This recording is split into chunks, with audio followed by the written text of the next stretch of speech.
เศร้าหนึ่งเมื่อยก็ไม่ให้หนีใส่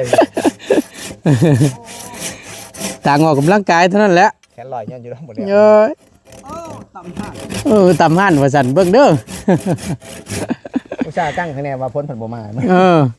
เตรียมโตได้ไหมบ่กันไว้กันแหลดนั่นแหละบ่นั่นก็ได้โดย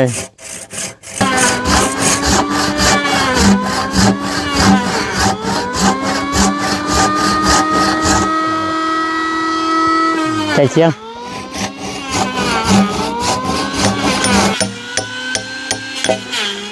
เป็นหนาไหม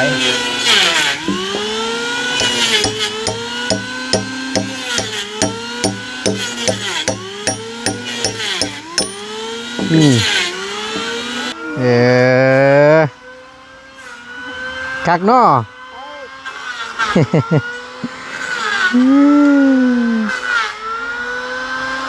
นี่แหละกำลังมาให้ได้ช่องสาวลูกฮะว่าได้ช่องอ้างอยู่เลยนี่แมนปัญหากระบากว่าบักยังไว้แล้วได้2 เสากำลังวากต่ออยู่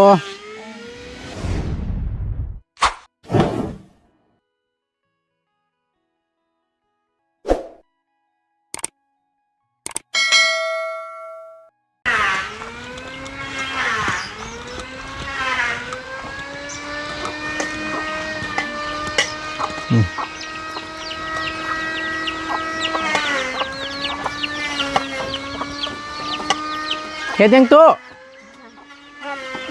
นึ่งข้าว 1 ข้าว1 ข้าวแรงนี่บ่สบายดีเด้อสบายดี1 ข้าวแรงว่าติโอ้ยอายแล้วบ่น่ะมันขึ้นอายแล้วยังบ่ทันฮ้อนอยู่หากระข้างนี่บ่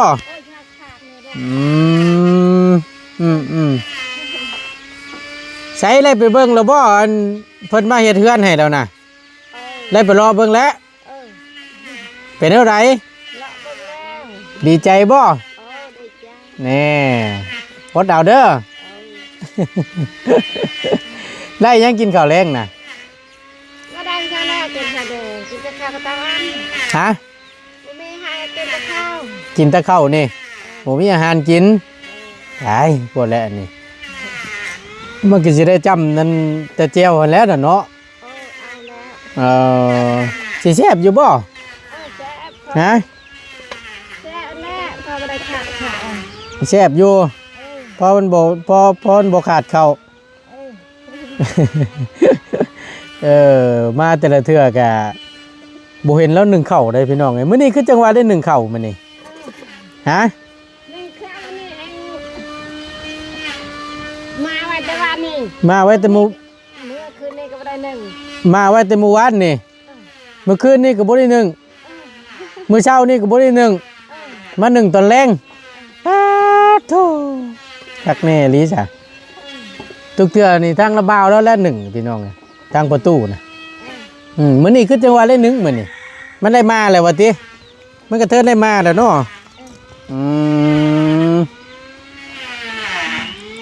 กันกลุกกุ๊กกัวเราก็ได้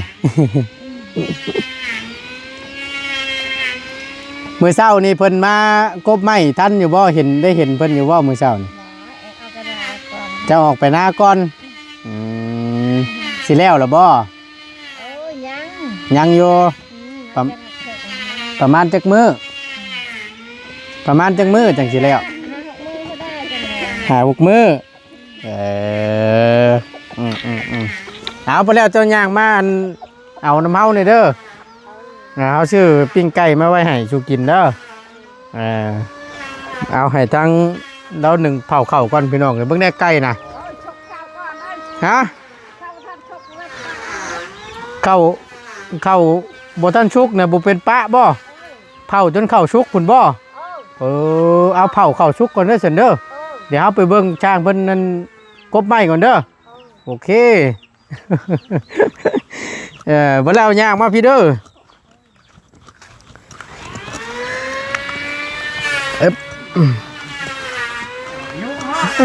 มันนี่วากเสาแล้วบัดเอาไว้พี่น้องเนาะมื้อนี้ช่วงแรงๆกินได้พี่น้องเด้อเนาะถือว่าท้องฟ้าแจ่มใสดีพังเบิ่งพี่น้องนี่เรียบร้อยแล้ว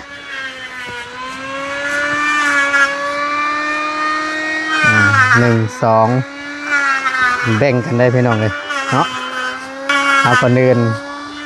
กราบสบายดีแล้วสวัสดีเด้อพี่น้องเด้อสบายดีกันเบิดสุขุสุขคนเนาะบ่ว่าสิอยู่ในและกระต่างประเทศก็ยินดีต้อนรับเข้าสู่ช่องประธานป้องชาแนลคือเก่านำเสนอโดยบ่ตูนคือเก่าคือเดิมเด้อพี่น้องเด้อเนาะแจ้งทาง FC ใหม่นำแน่เพื่อว่าเพิ่นเข้ามาใหม่ยันบ่ฮู้ประธานป้องเป็นพายว่าซั่นเนาะบ่ตูนเองเด้อพี่น้องเด้อชื่อในนามช่อง YouTube ของบ่ตูนว่าซั่นซะเนาะเอามาอีกบัดนี้ก็แม่นสบายดีเด้อบ่ตูนโดยสบายดีให้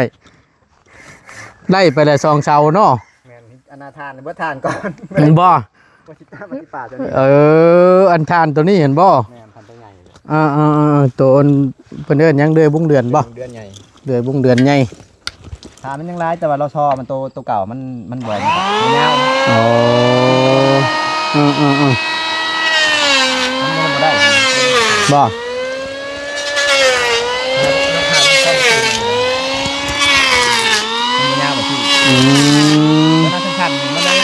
มันยังร้ายจะมีแต่ว่าใส่บ่ได้มันสั่นบ่ปิ้งตัวเนี้ยตัวรอซอมันสั่นสั่นเลยมันสั่นมันยังร้ายมันก็ปกติมันใส่กระเทิงเห็นไหมโดยแต่มันสั่นมันจะซื้อใหม่มันใส่บ่ได้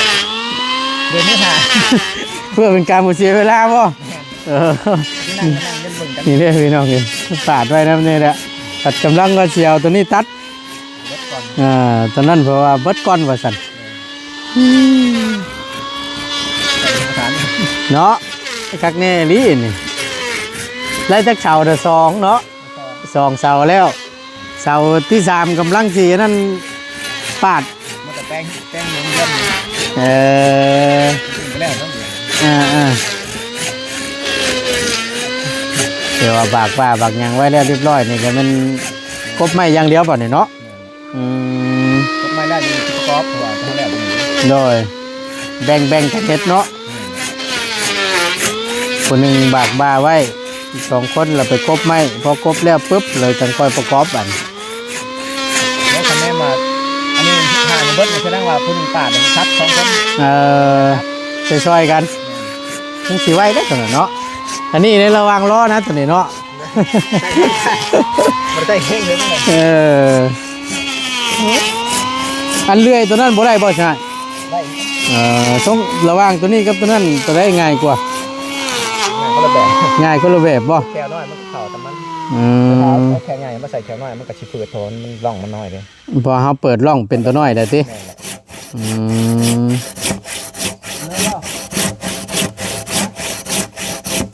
เพื่อจะเศร้าหนึ่งเมื่อยเลยหนึ่งใส่ต่างออกกำลังกายเท่านั้นแหละแขนลอยอยู่ทั้งหมดเลยต่ำหั่นว่าสั่นเบิ่งเด้อผู้ชายตั้งคะแนนว่าพ้นผันบ่มาเตรียมโตได้ไหมบ่กันไว้กันแหลดนั่นแหละบ่นั่นก็ได้โดย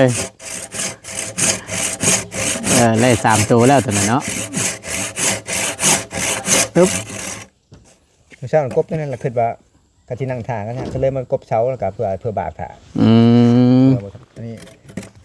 อันนี้คนมีงานเห็ดนะโดยแค่ว่า3คนขาดกบนี่ไม่ขาดตัวใดเฮาสิคันสิไว้ก็เฮ็ดไปก่อนหน่อยเนาะเพื่อเป็นการบ่เสียเวลาแหละพี่น้องคือว่าแหละโอ้พอแห้งอยู่ลอกบืนเพิ่นสิจมเนาะว่าเป็นหยังคือจะว่าปวดแขนแท้ว่าแล้วปวดก่อนเลย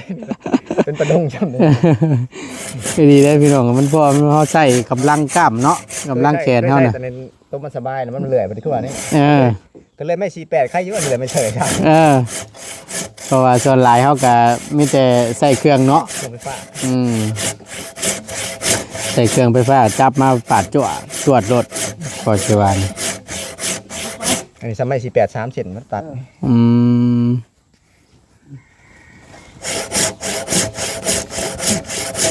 ลงดึกเติบเล่น น้ำมาตะเวนน้ำไม่เท่านะ แม่นนึ่งเข้าได้ มันเข้าแล้วบ่ มาเมื่อนี้เห็นนึ่งเข้าเมื่อนี้มาแต่ละเทือนบ่พ่อแล้วนึ่งเข้ามาเมื่อนี้นึ่งเข้ามื่อนี้มาไว้แต่เมื่อวานนี่เราอ่ะ มาแต่บ้านนี่ แม่น บ่อ่อนสักบ่ คือจังว่านี่แหละมื้อเช้านี่ก็บ่ได้นึ่งเราอ่ะมันนึ่งยามแรงเราอ่ะ ว่านี่ก็ช้ำนี่มัน บ่อ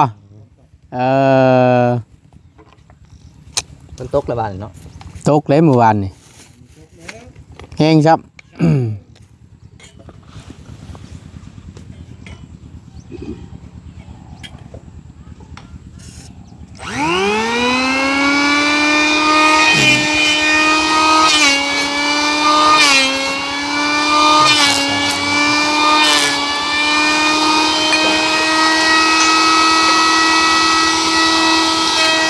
นี่ก็ส่งมือน้อยมากจริง ฮะ นี่มาจักน้อยมามันแล่นล่องขาแล้วเอาเดี๋ยวนี้ใส่ สิใครกว่าเด้ติ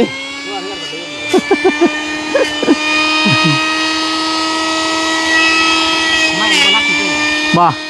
น้อยถ้าจะไม่เชือกเลย ไม่เชือกก็ไม่เชือกนักกว่าบ่ นักกลัว โอ้เนาะเบิ่งกว่าน่ะ เนี่ยไม่จิ๊กนี่นี่ก็ทำไม่เชือกนะ น้อยก็น้อยเน่นนะเนาะน้อยเน่นน้อยเก็ดน่ะดิ เขาจะตู้ที่บริบริไทย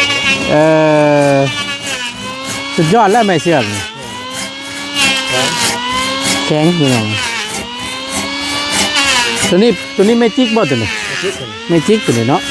เสาไม่จิกนี่เสาไม่กุงเสาหนึงเลยเนาะเสาหนึงหรือ2เสานี่แหละถ้าจำบ่ผิดปุ๊บอยู่ปุ๊บ ตุ๊กใหญ่แล้ว ตัววากแล้วนั่นน่ะ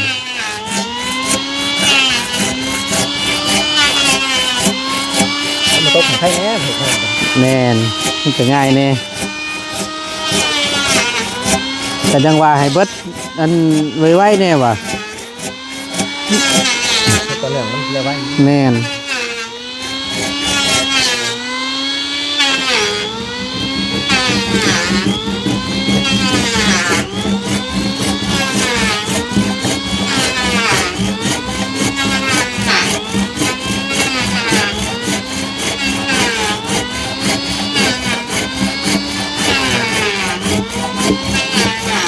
ถ้าใส่เรือตัวนั้นมันจะเต้นได้เนาะเต้นบ่ ได้ ลองดู เราต้องลงแขวมันตลกแบบ เออ ดึงกำลังโดยเฉพาะ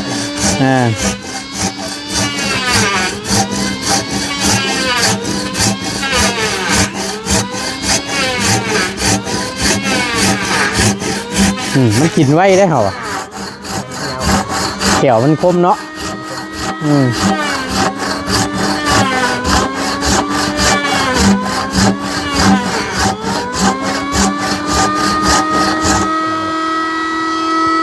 ใกล้เคียงพอแล้วทั้ง แต่เราลองแถวใหม่ต้องเอาไป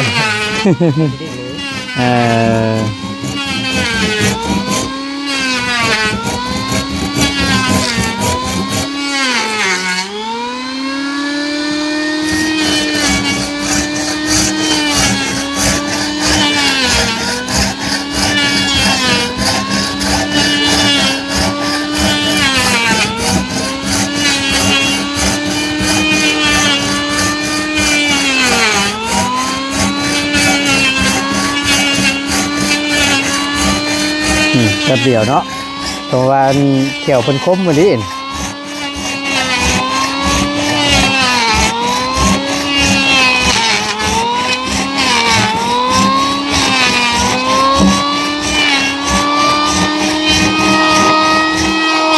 ไก่ละน้อยหนึงหอดแล้ว แขนย้อนพอได้3-4ล่องไปดึงถึงเรื่อยๆกันนะเรื่อยน้ำเด็กหน่อยหนึ่งมันเรื่อยไล่มันแบบปวดแขน เพราะถ้าว่าผดกระคักไข่เขียวมันคักหนึ่งคมจะได้เรื่อยเนาะก็บรรจุใช่นะ คักเรื่อยๆนี่นะเห็นว่าเพิ่นไปตัดพื้นนั่นนี่โอ้ย ดึงกับหลังทีเดียว แม่นกลมแล้วถือว่าโอเคอยู่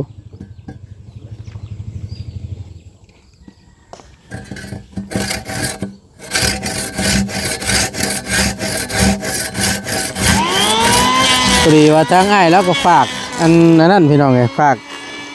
ให้ทั้งน้องเพิ่นชื่อก็มาให้ลุงเพิ่มพาน้องเพิ่นออกไปหาหมออันเพิ่นแพ้เป็นพื้นนั่นแหละจักเพิ่นไปกินอย่างมาบุ ได้บ่เป็น ฮะ ไอ้บุญบ่เป็น โอ้โหคือกันยันนี้แหละแนวเช่นเพิ่นว่ากินลาบปลาวังช่วงเที่ยงนั่นบ่ตอนเขาเข้ามาน่ะ ครับปลาราคาสุกอยู่แล้ว ดิบ นิดละ แม่นน้องเพิ่นว่ามันดิบเพิ่นน่ะลาบปลาตองว่ากันอันน่ะเฮาก็ว่ามันเป็นน้ำยั้งเนาะเป็นพื้นขึ้นนั่นแหละเต็มอยู่ก็เด้ไปหาหมอรถว่ะ คือภูมิแพ้เนาะ แม่นบัดเมียบัดแพ้ขี้เข็บเด้อ๋อ ได้มีใต้บ่ได้ อันคำได้ครบแล้วนี่บ่ได้พอ5 นาทีมันเป็นพื้นขึ้นเลยหายใจบ่ออกเลย ภูมิแพ้แล้วเนี่ย เป็นแต่ตายดีตัวนึงเงินครบอยู่ตอนนั้นเราเฮ็ดงานอยู่ฝั่งไทยงานภาพหมู่นี่แหละคิดว่าเพิ่นสิบ่ฮอดอัน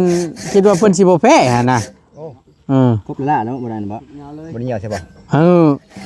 บ่ได้เหี่ยวไดครบซื่อๆนี่เฮาก็ยังว่าน่ะเอาไปหาหมอเกือบบ่ทัน หายใจก็บอกเลย แม่นคักแน่ดีเฮาอ่ะ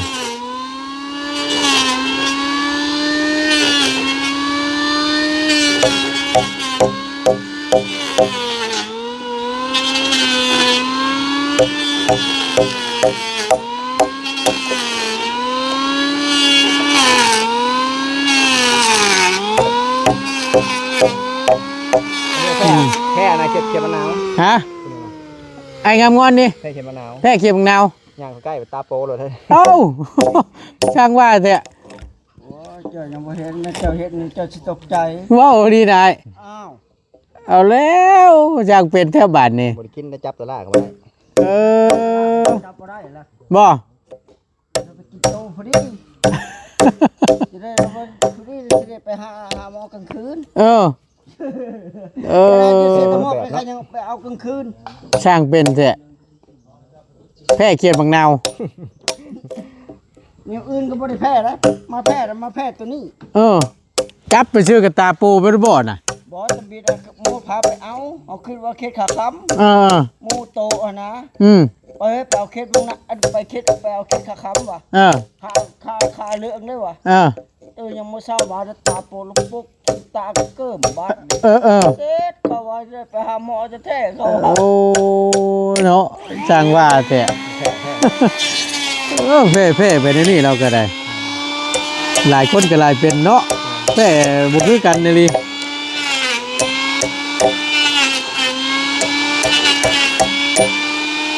เขาน่ะแพ่อย่างเดียวหั่นน่ะแพ่อย่างเดียวหั่น แค่อะไร แพ่เมีย ไม่ได้ แนวอื่นบ่แพ้กินเลยเบิดแพ้เมีย แค่ตัวนี้ แพ้แต่เมีย แน่มาแล้วชุ่มเข้า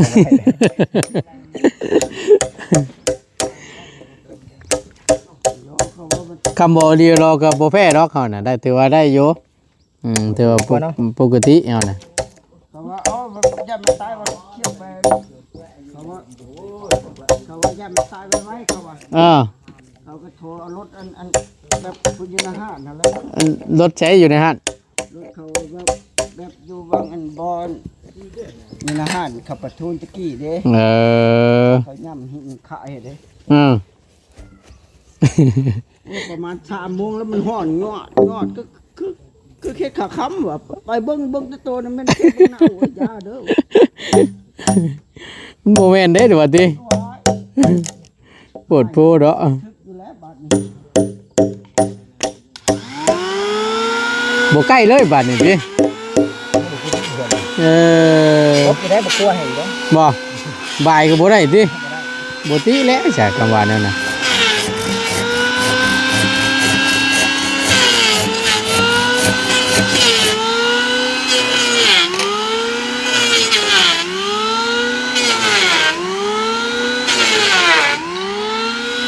ชักได้ขวดนี่หมูน้อยแล้วนี่ ขี่ไง เนาะ ขี่ไง เออ เป็นหนาไว้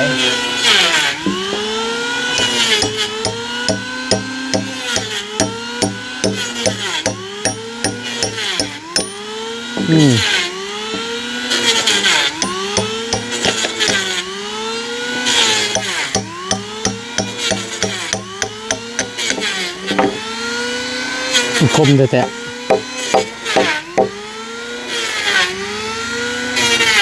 เพราะว่าเขาเอามือตัดไปเลยเขาหนึ่ง ฮะ เอามือตัดไปเลยเขาหนึ่งเหรอ แม่น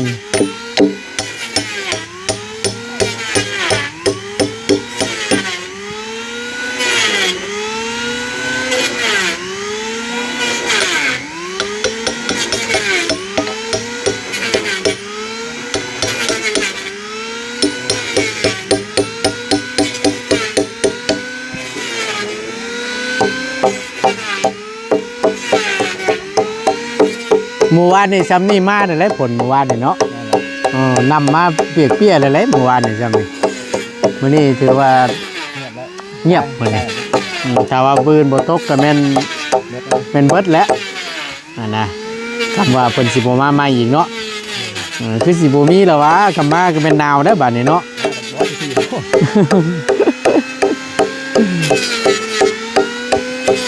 บ่ว่าสิตกทั้งปีติ น้ำหนาวแพงเลย เออ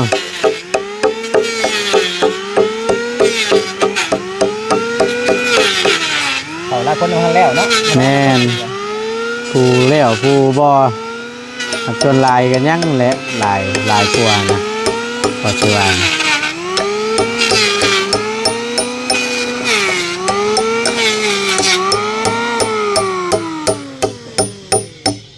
อัดสามไปบรรยาลมนะ หึ มาลุงเพิ่มไปบรรยาลมบ้าง อ้าวเฮาก็บอกอยู่ จะลมทำไม น้องอันบอกให้คืออันขึ้นกับลุงเฮิมว่าขึ้นช้าเดี๋ยวให้กันเอากับข้าวมาให้อันไปตู้ก่อนว่าสิออกไปมันดังว่ะเพิ่นน่ะย่านว่าพอไปฮอดหมอปุ๊บแหละหมอสิเอาเข้าไปฉีดยาก่อนแต่ย่านน้องออกไปบ่ทันสาเหตุเพิ่นน่ะนะซักยาแล้วพอได้แนมเห็นหน้าน้องโอ้ยคือเอ้ยว่ะ เป็นน้องนะ มันจักคนสิว่าว่าคนยากเนี่ยเนาะคือว่าจังใด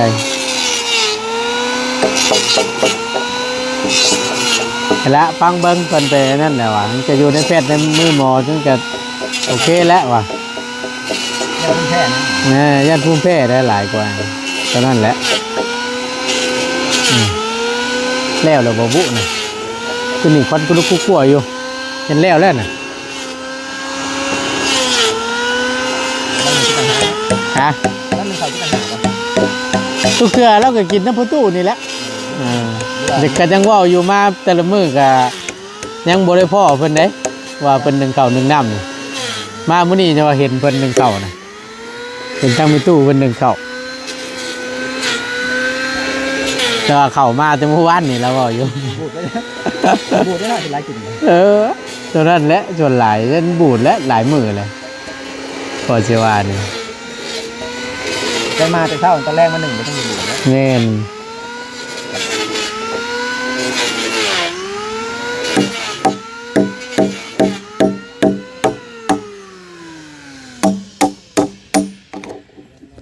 ชิวโดยเฉพาะแล้วตัวนั้นเนาะ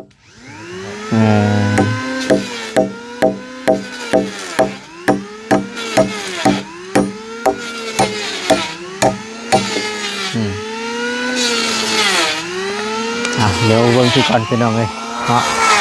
ถือว่าลงมือเดียวนึงก็ถือว่าไว้แล้วเลย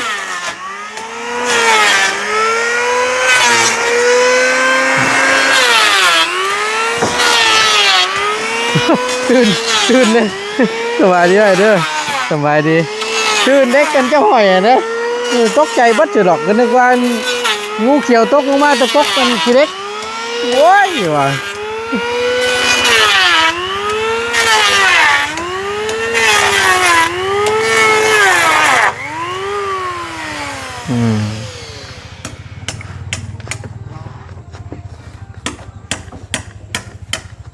ครบ2ตัวเนาะ 2ตัวมันก็ใส่อยู่เดียวตัว เจอตัวบ่ มัน ครับ เราจะแก้อะไรเด้อเห็นบ่ทางหลังบ้านนี่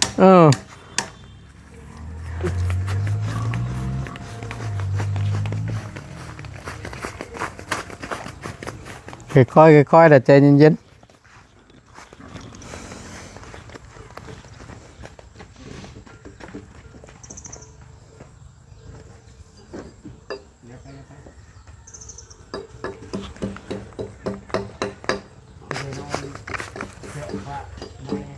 สู้คนเฮา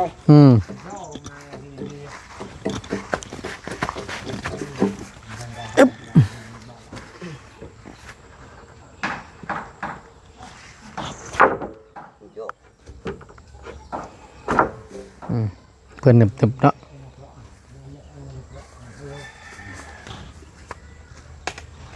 แป๊บเดียว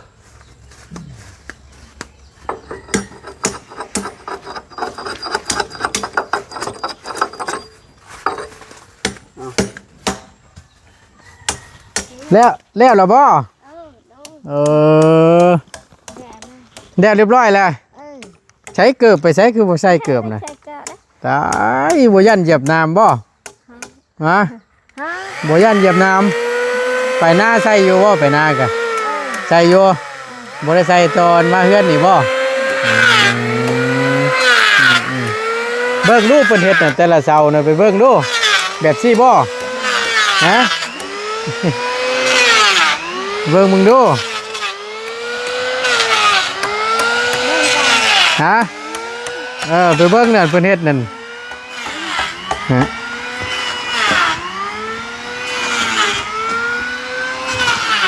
แม่นบ่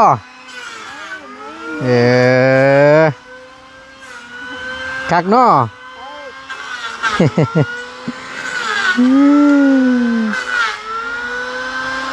นี่แหละกำลังได้สองสาวลูก ฮะ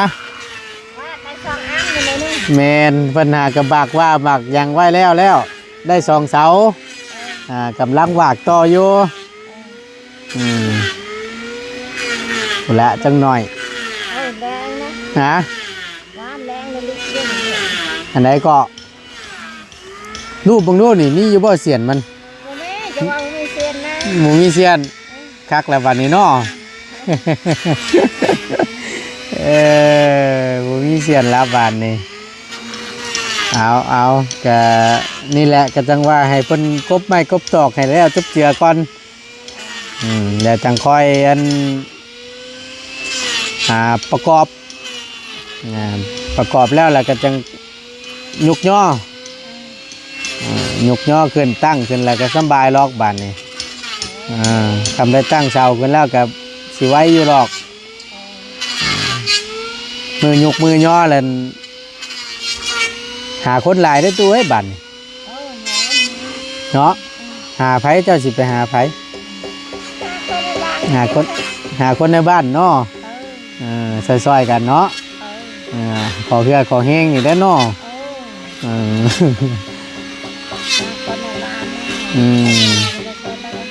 ให้เจ้าซอยเรือมือสียุกสีย่อเฮือนนี่แขกคนเพิ่นมานี่เฮาสิหายังสู่เพิ่นกิน จ้ะ ฮะ กินเป็นไก่ก็ใช่ไหมเอง ปิ้งไก่สิมีบ่ปิ้งไก่ฮะมีตู้สิขาไก่ชุดกินบ่ เราจะกินไก่เวลานี้ ฮะ กินไก่ตอกแกนนี่ตอกก้มนี่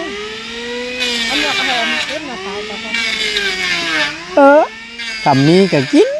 ตัดเมฆก็กิน ถ้าหมูมีก็บ่กิน มือก็ละกิน มือยุกเพื่อนนี่เจ้าสิต้มไก่ให้กินสิบ่ มันน้อยไหม มันหมูมี มีไก่ต้ม หมูมีไก่ต้มบ่ได้เลี้ยงบ่อยู่นาน่ะ อันเลี้ยงอยู่หนาชาวบ้านไม่อยู่หนา เฮ็ดได้ไรสันบานนี่ เห็ดนั่นแหละมีแต่ชื่อ มีแต่ซื้อ พิ่นขายตัวเท่าไรอยู่บ้าน จะขายต่อเช้า ชาวพันใหญ่ซำใดตัวชาวพัน แบบนี้ ฮะ ฉันนี่แหละ ซำใดซำนี้ซำนี้ชาวพันโอ้ยเฮาอยากได้จัก10ตัวนี่แหละคำได้ตัวชาวพันกับเพิ่นขายให้ซำนี้ตัวชาวพันน่ะ เราไปขายต่อ15กันนะ บ่ ต่อเช้ากันนะ สาธุได้สั่นคำว่าเนี่ยน่ะเนาะไปมาเบิ่งพี่ไปก็ได้ชองเชานี่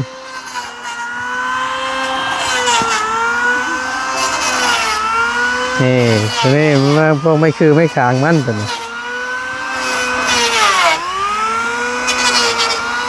นี่แหละมาครบแล้วบาดนี่ ขานี้ นะแม่น3คนตั้งไงสร้างเรารถใจล้อ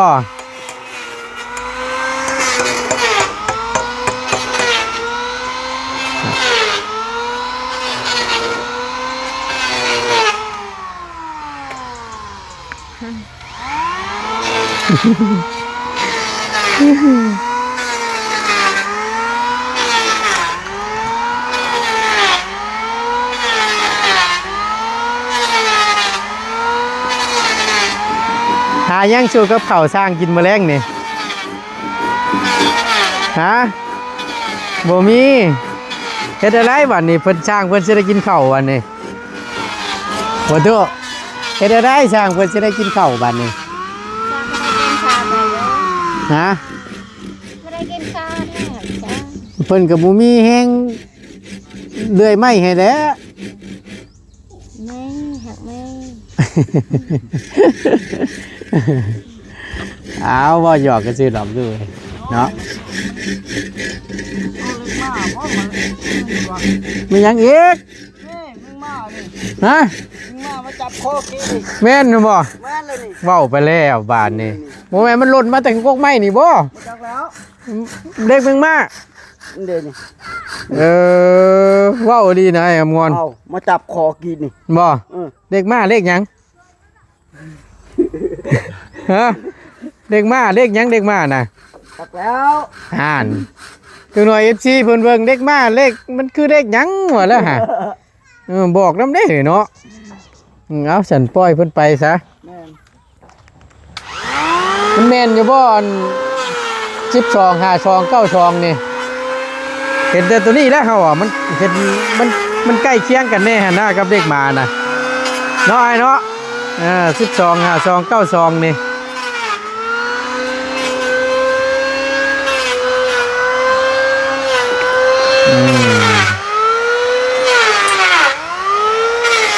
ก็ถือว่างัวเรานี่ง่ายได้เลยนี่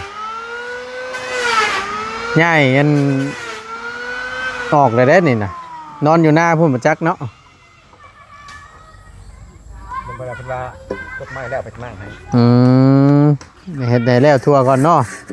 เอาพอดีแล้วจะซอยกันมั่งเท่านั้นแหละสัตว์พี่น้องเลย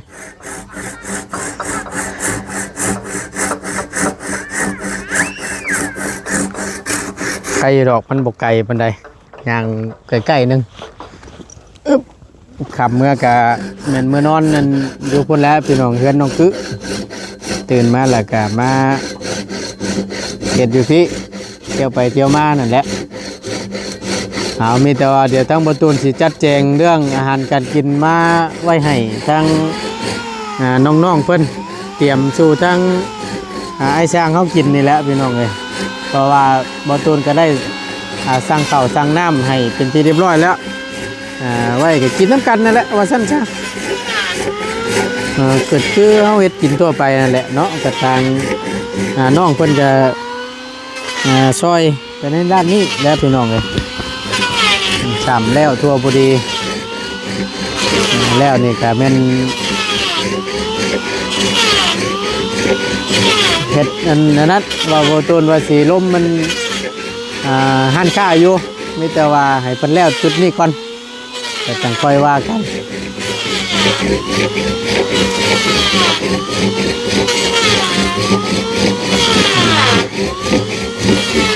หอดแล้ว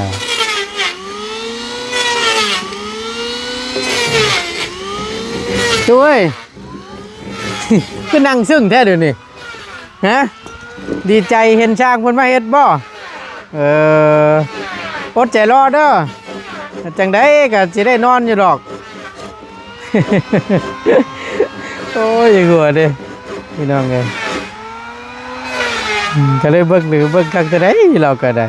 มีแต่ว่าเจ้าเกี่ยวเข้าให้มันแล้วไว้เนาะแล้วจังค่อยอยู่เฮือนเด้อแล้วก็ไปแล้วพอได้เบิ่งน้ำสร้างเพิ่นนี่แหละ ไปฉันไปเดี๋ยวเฮาซื้อปิ้งไก่มาไว้ให้โยว่าบ่มีแนวกินเอาบ่ปิ้งไก่ฮะมีอยู่เฮาซื้อมาอยู่บ่มีแล้วก็แล้วเหรอวะ โอเคได้เนาะอยู่ดีมีแฮงไงโดยเอาจังไดก็เดี๋ยวฮอดกบไม้กบตอกแล้วตะปอกตะปูเดี๋ยวค่อยว่ากันเนาะโอเค